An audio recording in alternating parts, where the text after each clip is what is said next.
Hello, everybody. This is Doug Nelson with Precision Neuromuscular Therapy, and thank you for registering for PNMT for the arm and hand. As I've said many times, if anybody should be really great at treating hand and arm issues, it should be us, because that's our instrument. I mean, we all love our tables, we love the equipment we use, but the number one piece of equipment that we have is our hands.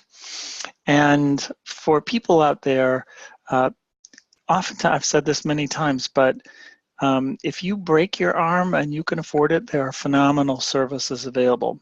But if you have non-specific aching soft tissue pain in your hand and arm, you officially have a problem, because there just aren't that many people who can accurately and efficiently treat it. And that's really what we're trying to do with this seminar and this training. Yes, it's true that there are many people in our field.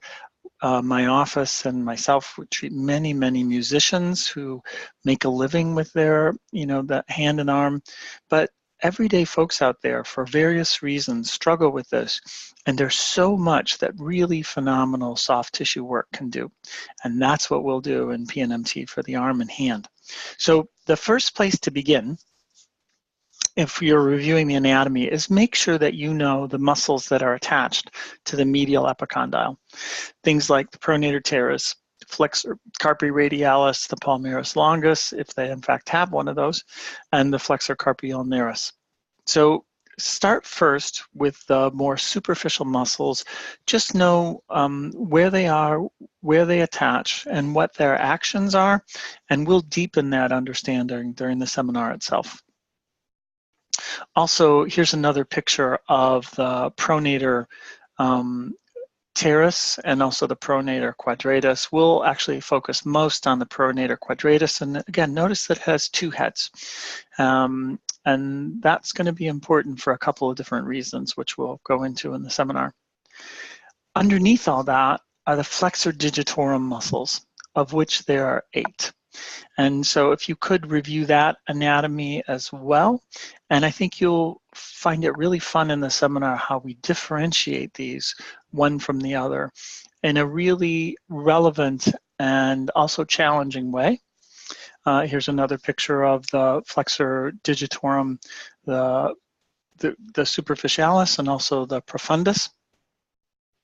And also notice in this picture is also the flexor pollicis longus, which becomes a very important muscle. It's a muscle that's often forgotten in that it is the 9th tendon in the carpal tunnel. And speaking of the carpal tunnel, here is a picture of the tunnel itself. Here are the 8 flexor tendons. This is the nerve, and then this is the flexor pollicis longus.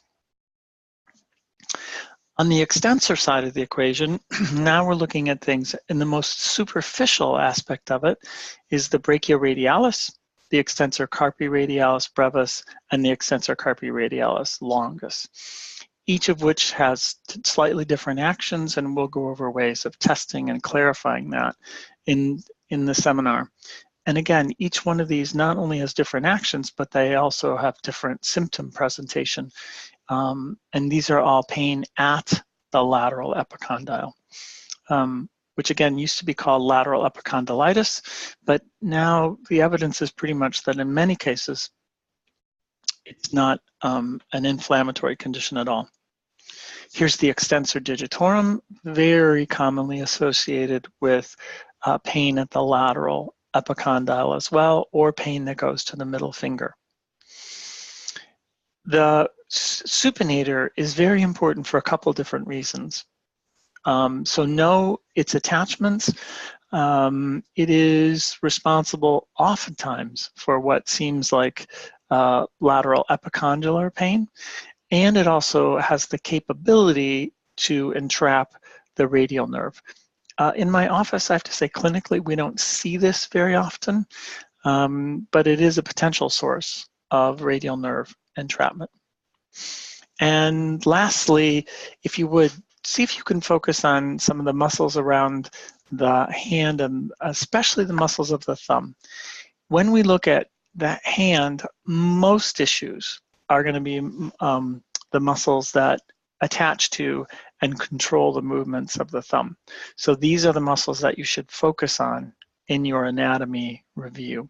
Things like the adductor pollicis and the opponent's pollicis. So I hope that helps. Review that anatomy if possible before you come to the seminar. It'll just make everything a little richer and a little deeper, and you are really going to love the seminar. It's stuff that you'll be able to use on Monday, on the very next day after the training, and your clients are going to love you for it. And I think you might discover that there are more people out there with hand and arm problems than you thought. All right, thank you very much. Thank you again for registering for PNMT for the arm and hand.